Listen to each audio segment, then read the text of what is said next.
God aften, kære seere. Jeg, Kasper Rim Sørensen, byder jer velkommen til debatprogrammet Det Runde Bord. Vi sender den 2. juli 1777, som sædvanligt fra Place de la Concorde her i Paris. Denne debatudsendelse er med nogle særligt specielle gæster.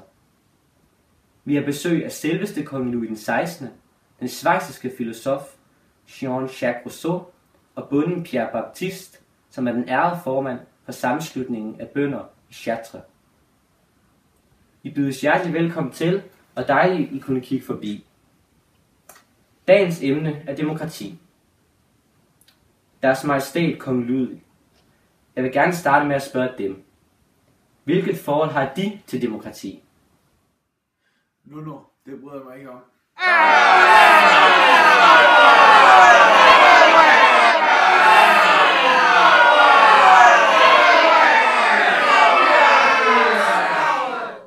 Jeg er svært ved at se det her som en styringsform. Eftersom jeg er konge, og det du kalder for demokrati, er det jo uligneligt med enevælden. Men jeg kan gå med til en lille bitte smule reformer.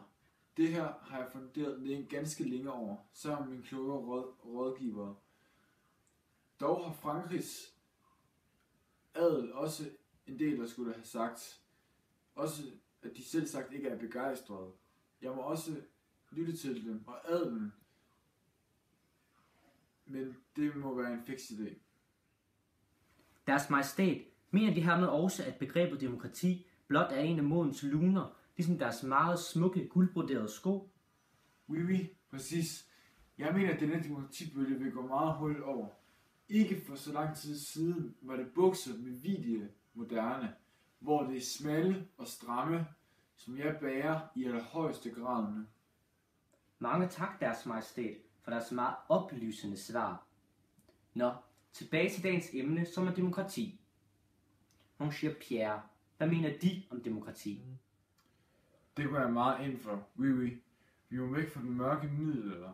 Ind i oplyste stunder. Jeg forlanger ligestillinger for bønder, for kvinder, for børn, for hunde og for katte. Ja, for alle, der er under den luft. Comprendre? Oui, for alle samfundsgrupper her i France. Monsieur Baptiste, nu må jeg lige forstå dem ret. Taler de om ligestilling, eller taler de om demokrati? Vi bønder har de mest elendige levevilkår, og nærmest ingen rettigheder. Hvorfor må vi ikke selv bestemme, hvor vi tilbyder vores arbejdskraft, og hvorfor må vi ikke sige, hvad vi vil? Oui, det kan vi jo alle sammen godt se. For eksempel skal vi jo alle sammen betale skat. Hvorfor skal vi bønder betale højere skatter, således at dronning Marie Antoinette kan flytte sig dagen lang med dyre kjoler og ekstravagante fester?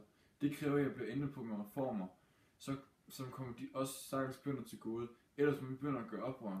Dertil kommer de store summe, der bliver brugt på den amerikanske uafhængighedskrig, som startede for et år siden. Monsieur Baptiste, det de taler om her er jo nærmest en revolution. Oui, måske er det vi har brug for. Men vi mener selvfølgelig, at kong Louis skal have en chance for at gennemføre nogle meget gennemgribende reformer for landets bønder.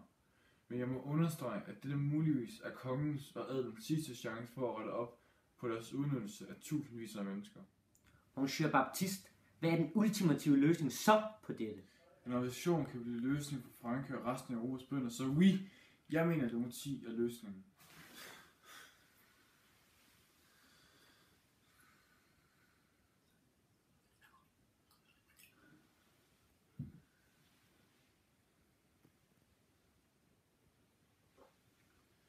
Nu skal de virkelig passe på, at de ikke mister hovedet, Monsieur Baptiste.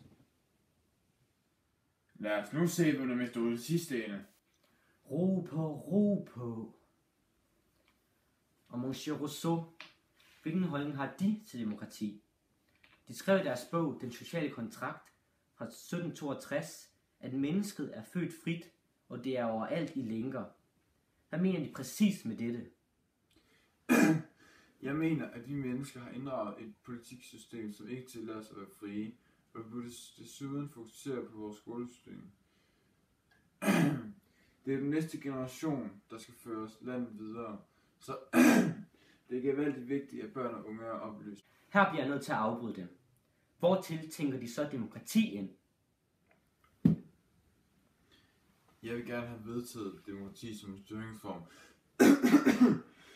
således at disse børn og unge bliver behandlet som individer, ikke kun som børnearbejdere. At være barn er ikke det samme som at være en lille voksen.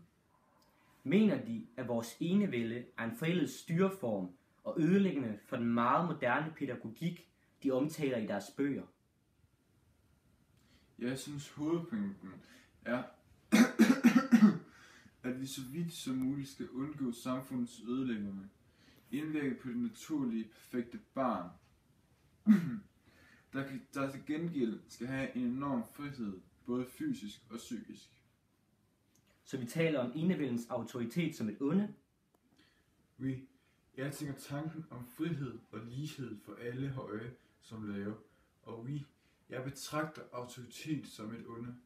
Jeg tror alle Europas lande før eller siden på vej mod dette såkaldte demokrati. Men er det ikke en lang og ujævn vej hen imod reformer og et muligt demokrati? Tag nu for eksempel det danske kongerige, hvor der bare for 5 år siden blev henrettet en tysk læge ved navn Struensee. Han var livlæge for kong Christian den 7. og blev henrettet i 1772 for majestætsforbrydelse. Disse forbrydelser bestod, ifølge vores udsendte korrespondent, mere i en reformvenlig indflydelse, som denne læge skulle have haft på den danske konge. Hvad mener de, deres majestæt, er det den rette måde at håndtere fremskridtet på? Venligst som en hurtig bemærkning, inden vi slutter.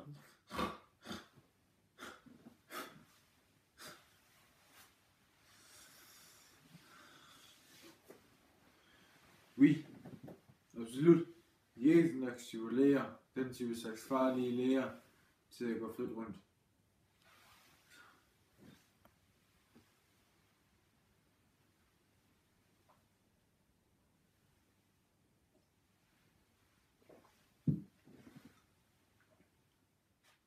Vi takker dem, kong Louis, for deres meget energiske svar. Og kære seere, det var så alt for i dag. Vi håber, I ser med igen i næste uge, hvor vi får besøg af de berømte komponister Wolfgang Amadeus Mozart og Antonio Salieri. Tak for, I så med.